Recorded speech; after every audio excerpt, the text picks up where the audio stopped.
এগুলো এই বছর বাবুর হাতে পড়িয়েছিল ওদের স্কুলের। এখানে কাঁচি দিয়ে কেটে নেব। এখন ওই দুপুর 11টা বাজবে, দুপুর বলা যাবে না, মানে ওরা 9:30টার সময় বাবু আর বাবুর বাবা চলে গেছে স্কুল। এবার এই সময়টা ফাঁকা আছি, সকালেই রান্না হয়ে গেছে, আর তো আমার ঘরে কেউ নেই দ্বিতীয় লোক, আমি ছাড়া এই ঘরটাতে। সেই বাবু যখন ফিরবে প্রায় 4:10-15, বাবুর বাবা ফিরবে প্রায় 5:30টায়, ফাঁকা বসে আছে। আর মায়ের কাছ থেকে আমি ছোটো থেকে একটা জিনিস খুব ভালোভাবে দেখে এসেছি এবং শিখে এসেছি, মাকে এখনও দেখি সব জিনিস যত্ন করে রেখে দেয়। কোনো পুরনো কাগজ 30-40 বছর আগেকার জিনিসও মায়ের কাছ থেকে পাবে, আবার কোনো বিল, কোনো রসিদ, কোনো চিঠি, কোনো পুঁতির মালা, আমার ছোটোবেলাকার আঁকা ছবি, বাবুর ছোটোবেলাকার খেলনা, A to Z মা যত্ন করে রেখে দেয়। এটা আমি মায়ের কাছ থেকে শিখে এসেছি। তাই আমার কাছ থেকেও তুমি মোটামুটি বাবুর ছোটোবেলাকার জিনিস তো সব পাবে, আমার বিয়ের প্রথম যা যা আমি এখানে পেয়েছি সবই পাবে। আর মায়ের কাছে যখনই আমরা কোনো জিনিস চাইতাম ঠিক বার করে দিত, কোথাও না কোথাও পুরনো জিনিস আমরা ভুলে গেলেও মা যত্ন করে রেখে দিত, মা ঠিক বার করে দিত। এই যে এইরকমই মায়ের কাছ থেকে শেখা কিছু জিনিসের মধ্যে আমার হচ্ছে এইরকম যত্ন করে রাখা কাজ। মানে কোনো জিনিস আমি ফেলি না, বাবু বলতো মা এটা দিয়ে কী করবো, না কিছু একটা বানাবো, থাক না রেখে দে না। এই যে পুরনো রাখিগুলো দেখো সাজালাম, এগুলো এই বছর বাবুর হাতে পড়িয়েছিল ওদের স্কুলের।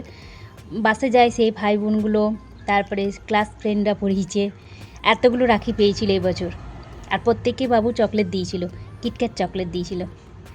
তা চলো এই পুরনো রাখিগুলো ঘরে পড়েই আছে এদিকে ওদিকে, কিন্তু এত সুন্দর সুন্দর দেখতে না। চলো আমি কিছু না কিছু বানিয়ে তোমাদের দেখাবো, প্রত্যেকটা রাখি থেকে কিছু না কিছু বানাই। চলো আজকে একটা জিনিস বানাবো। চলো এর মধ্যে আমি কোনটা নেবো বলো তো, কোনটা কোনটা কোনটা কোনটা কোনটা কোনটা কোনটা প্রত্যেকটা রাখি এত সুন্দর ছিল না, তা প্রথমে আমার এই কালারটা খুব পছন্দ হলো, কারণ এই কালারে আমার একটা ড্রেস আছে। তা চলো চটফট করে বানিয়ে ফেলি। এই যে এইগুলো একটা নিই, এগুলো অনেকগুলো আছে। চলো এই দুটো রাখি দিয়ে, আসলে আমার ফাঁকা সময় ফোন ঘাঁটা অভ্যাসটা নেই, একটু এডিট করতে, ভয়েস ওভার দিতে, ভিডিও বানাতে যেটুকু সময় লাগে সেইটুকু, আর বাবুর জন্য খাবার বানাই সেটাই তোমাদের ভিডিও আকারে দিই। এছাড়া আমার ওই ফালতু সময় নষ্ট করতে একদম পছন্দ হয় না। আর মানে কোথাও যাওয়াও নেই, ঘরেই থাকি এই সময়টা। আর ওরা ফিরবে যখন 4:10, বাবু 5:30টায় ফিরবে বাবুর বাবা, অতক্ষণ টাইম করব কি, বাবুর জন্য কিছু না কিছু খাবার তো বানাই, সেটা তো আবার ভিডিও করে এডিট করি, সেটাও সময় বেশিক্ষণ লাগে না। এখন এডিট করতে করতে এতটা সময় বেশি লাগে না, ওই তোমার 30 মিনিটের মধ্যেই হয়ে যায়। তাই ফাঁকা আছি। আর অনেকগুলো আমি আগে জুয়েলারি বানাতাম, মানে টুকটাক নিজের জন্য বানাতাম, সেই রকম জুয়েলারি অনেক জিনিস আনা আছে ঘরে, সেইগুলো দিয়ে আজকে এটা বানালাম। দেখো তোমাদের কেমন লাগে। এই যে আমি দুটো রাখি কেটে নিলাম, একটা এখানে তোমার হেডপিন নিয়েছি।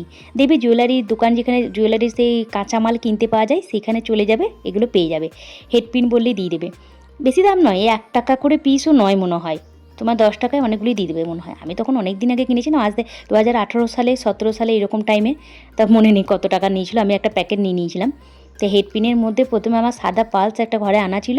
তুমি দেখবে তো রাখির মধ্যে অনেক সময় থাকে ছোটো ছোটো পুঁতি সাদা, আমি সাদা কালারটা নিয়েছি আর আকাশি কালারটা নিয়েছি, কারণ এই কালারে আমার একটা ড্রেস আছে। দিয়ে হেডপিনের মধ্যে প্রথমে একটা সাদা পুঁতি, তারপর ওই যে আকাশি কালারে একদম ডায়মন্ড টাইপের যে ইয়েটা জেমসটা ছিল, মানে পুঁতিটা, সেটা দিলাম। আর একটা বড় পালস ছিল ঘরে, মানে বড় একটা পুঁতি আনা ছিল, সেটা দিয়ে দিলাম। তারপরে একটা দেখো ফুলের মতো ছিল না রাখির মধ্যে, সেটা দিয়ে দিলাম। দিয়ে এরকম একটা সেই কানের যে আঁকশিগুলি হয়, এর নামটা আমি ভুলে গেছি, যাই হোক ওইটা লাগিয়ে দিলাম ভাঁজ করে। মানে আমার কাছে একটা যন্ত্র ছিল জুয়েলারি তৈরি করার, একটা মানে সেই কাঁচি টাইপের ছিল, সেইগুলো দিয়ে আমি করেছি। ব্যাস হয়ে গেল। দেখো কত সুন্দর হয়েছে না, খুব সিম্পল, একদম সাধারণ, কিন্তু দেখতে খুব কিউট লাগছে। দাঁড়া আমাকে পরে দেখাই তোমাদেরকে কেমন লাগছে। এই যে এই কালার যেটা আমি ওড়নাটা নিয়েছি, এই কালারে আমার একটা ড্রেস আছে। হ্যাঁ, আগের বছর না তার আগের বছর বাবুর বাবাই কিনে দিয়েছিল, আকাশি কালার আর সাদা, তার জন্য আমি এই কানেরটা বানালাম। কেমন লাগলো অবশ্যই কিন্তু লিখে জানাবে। আর ভালো লাগলে প্লিজ একটা লাইক করে দিও, তোমরা কিন্তু লাইক করো না, লাইক করে দেবো অবশ্যই প্লিজ। আর কেমন লাগলো একটু কমেন্ট করে জানাবে। আর এরকম ভিডিও পেতে প্লিজ সাবস্ক্রাইব করে রেখে দিও। Tata, bye bye.